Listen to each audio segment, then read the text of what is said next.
안녕하세요. 소시민입니다. 이번에 소개할 책은 최사장 작가의 인문학 서적, 지적 대화를 위한 넓고 얕은 지식 제로편입니다.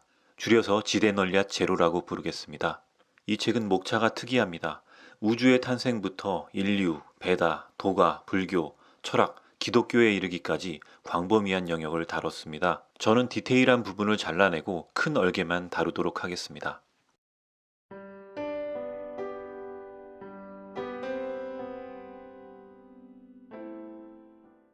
우리는 학창시절 다양한 사상가들을 만날 수 있습니다. 석가모니, 예수, 공자, 노자, 소크라테스, 플라톤, 칸트 같은 사람들이죠. 이 사람들의 공통점은 무엇일까요? 우리 인류가 오래 공유하고 연구할 만한 사상적 고전을 만들어냈다는 점입니다. 작가는 이런 사람들이 일군 개념을 거대 사상이라고 표현합니다. 이 거대 사상에도 차이가 존재합니다. 바로 이론론과 이원론입니다. 이론론과 이원론은 나를 둘러싼 세상을 바라보는 대표적인 두 가지 방식입니다.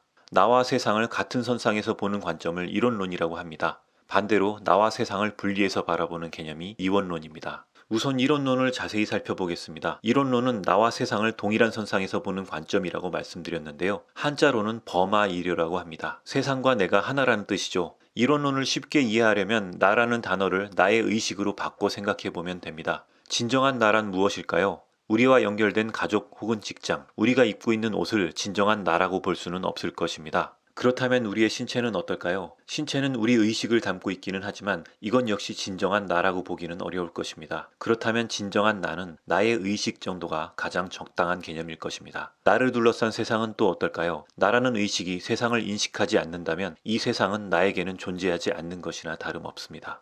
즉 세상은 나의 의식에 투영됐을 때 비로소 존재감을 갖는 것이죠. 이런 이론을 관념론이라고 합니다. 우리의 의식이 수정구슬이라면 세상은 이 자아라는 수정구슬에 투영되어 비치는 것이죠. 인도나 중국의 거대 사상가들은 세상을 인식하는 자아, 즉 의식이 없다면 세상도 없다고 믿었습니다. 나를 둘러싼 세계란 내가 인식함으로써 존재한다는 것이죠.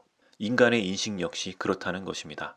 그 결과 동양의 거대 사상가들은 내면을 깊이 탐구할수록 우주의 신비로움도 더 깊이 이해할 수 있다고 생각했습니다. 이런 이론론 기반 사상들은 기원전 5, 6세기까지 동양 지역에 광범위하게 퍼져나갔다고 합니다. 이원론은 무엇일까요?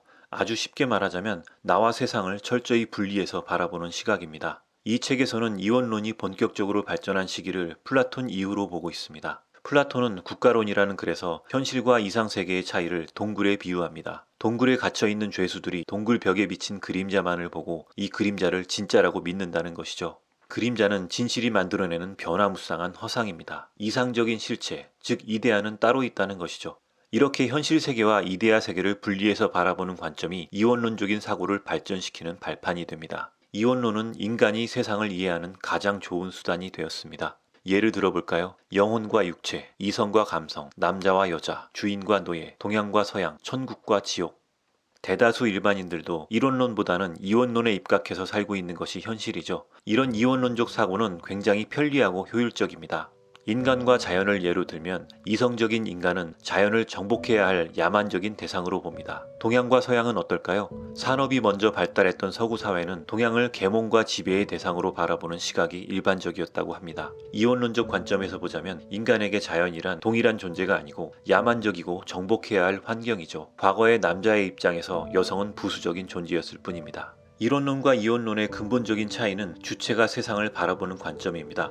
그런데 우리는 왜 이원론에 익숙할까요? 이원론은 우리가 이해하기 쉽고 효율적이기 때문입니다. 이원론은 자연에 대해서 인류가 지배해야 할 대상으로 바라보면서 서구 지역의 산업 발전을 급속도로 앞당기는 데 일조했습니다.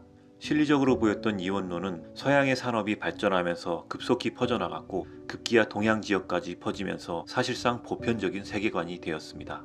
하지만 문제가 있었습니다. 서양에서도 이원론적 사고만으로는 뭔가 부족하다는 것을 어렴풋이 깨닫게 된 것입니다.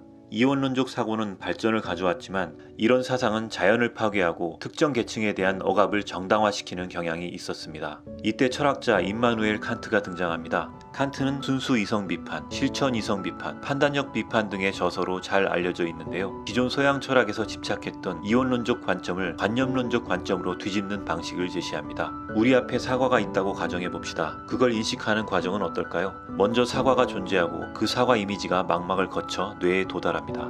하지만 칸트는 이걸 거꾸로 뒤집었습니다. 인간이 머릿속에서 인식한 결과 그 사과가 비로소 존재한다는 것이죠. 인식 대상의 위치를 인간의 외부에서 인간의 내부로 끌어들인 것입니다. 다시 말하자면 인간과 사물을 나누어 보지 않고 인간의 인식이 있음으로써 사물이 존재한다고 본 것이죠. 이런 관념론은 결과적으로 이론론과 동일선상에서 볼 수 있는데요. 결과적으로는 이원론 기반의 서양 철학도 칸트를 통해서 이론론으로 가는 길을 찾게 된 셈입니다. 우리는 왜 이론론에 대해 알아야만 할까요? 서구식 이원론은 산업화를 촉발시킨 근원이기도 하고 그러면서 인간은 돈과 조직적 사고에 더 많이 집착하게 되었습니다. 이원론적 관점에서 본다면 빠르게 발전하는 이 사회에서 인간의 존재감은 점점 더 작아지고 있는 중입니다. 공장에선 분업화가 일반화되면서 인간은 생산 과정의 부품처럼 여겨지게 되었습니다. 그래서 더 소외감이 들고 우울해지는 것은 아닐까요? 나와 세상을 동일선상에 놓고 본다면 어떨까요? 광활한 우주와 내 눈앞의 세상을 나의 마음속에서 펼쳐보고 재구성할 수 있는 것이라면 좀 더 자기 내면을 사랑하고 더 유연하게 세상을 바라볼 수 있을 것입니다. 최사장 작가는 본인의 유튜브에서 이런 말을 남겼습니다. 내가 어디서 오고 어디로 가는지가 인생에서 가장 큰 질문이었다. 이 질문이 궁금해서 삶이 잡히지 않았다. 이론론을 공부하고 나니 인생이 자각몽 같은 것이라는 생각이 들었다. 만약 지금의 삶이 무수한 삶 중 하나이고 그것을 중간에 알아차린 거라면 이 순간을 아름답게 꾸려나가야겠다는 생각이 들었다. 이 책에 대한 소개는 여기까지입니다. 다음에 더 좋은 콘텐츠로 찾아뵙겠습니다.